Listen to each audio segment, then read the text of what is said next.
আসসালামু আলাইকুম। আশা করি আপনারা সকলেই ভালো আছেন। আমরা ছোট থেকে মাঠে ঘাটে কাজ করে বড় হয়েছি, সেহেতু সকাল সকাল নানু ভাইয়ের সাথে সাহায্য করার জন্য বেরিয়ে পড়লাম। যেহেতু প্রচুর রোদ, সেহেতু তাম্বুরি টাঙানোর জন্য যা যা প্রয়োজন সাথে নিয়ে নিলাম। তারপরে তাম্বুরি টাঙানোর জন্য প্রয়োজনীয় জিনিসপাতি যা নিয়ে এসেছিলাম তা হাঁটি হাঁটি পা পা করে নিয়ে গেলাম। আপনাদেরকে বলে বোঝাতে পারবো না, প্রচন্ড রোদ। যেহেতু এখন রসুনের মৌসুম, সেজন্য সবাই রসুন লাগিয়েছেন। চারপাশে শুধু রসুন আর রসুন। সবাই রসুন তুলে নিজ জমিতে শুকানোর জন্য রেখে দিয়েছেন। বেশ কয়েকদিন ধরে এই রসুনগুলো উল্টা পাল্টা করে শুকিয়ে তারপরে বাড়ির জন্য নিয়ে যায়। এখানেই শেষ না, এই রসুনগুলো বাজার মুক্ত করে বিক্রির আগ পর্যন্ত যে পরিশ্রম ও কষ্ট লুকিয়ে আছে তা শুধু একজন কৃষকই জানে। দিন শেষে এই কৃষকই আমাদের কাছে দাম পায় না, যেমন একটি মূল্যহীন বস্তুর মতো। যেহেতু প্রচুর রোদ উঠেছে, সেহেতু আগে তাম্বুরটা টাঙ্গিয়ে একটু রেস্ট করে তারপরে কাজ করা শুরু করার জন্য প্ল্যান করলাম। তাই আমি, নানা এবং সকলে মিলে তাড়াতাড়ি তাম্বুরিটি টাঙ্গানোর জন্য প্রস্তুতি নিই। রসুন আবাদে যেমন লাভ আছে তেমন কষ্টও আছে।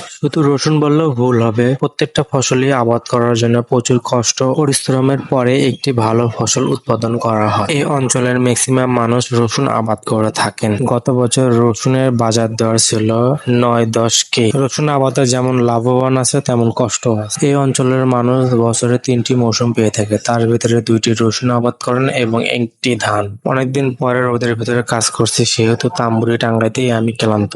তারপরে কিছুক্ষণ রেস্ট করে নানু ভাইয়ের সাথে কাজে লেগে পড়লাম। আমি এখন যে কাজটি করছি সেটি রসুন তোলার একদিন পরে এসে রসুনের চারপাশ ভালো করে শুকানোর জন্য এপাট ওপাট করে দেওয়া হয়, যার ফলে এই রসুনগুলো অনেকদিন যাবৎ সংরক্ষণ করা যায়। একজন কৃষক এই কাজটি গুরুত্ব সহকারে করে থাকে। পরিশেষে এই রসুনগুলো শুকানো হলে বাড়িতে নিয়ে যাওয়ার পালা। আপনি গ্রামে গেলে একটি জিনিস ফলো করবেন যে প্রতিটি কৃষকের বাড়িতে একটি করে 3 চাকা হেলিকপ্টার পাবেন। আজকে আমি সেই 3 চাকা হেলিকপ্টারে করে ভরপুর রসুন লোড করে নিয়ে যাব। রসুন নেওয়ার চেয়ে আমার 3 চাকার হেলিকপ্টারটি চালানোর জন্য বেশি আগ্রহ উতল হয়ে উঠছে। যেহেতু অনেক লোড হয়েছে গাড়িতে, সেহেতু একটু ভয় ভয় করেছিল।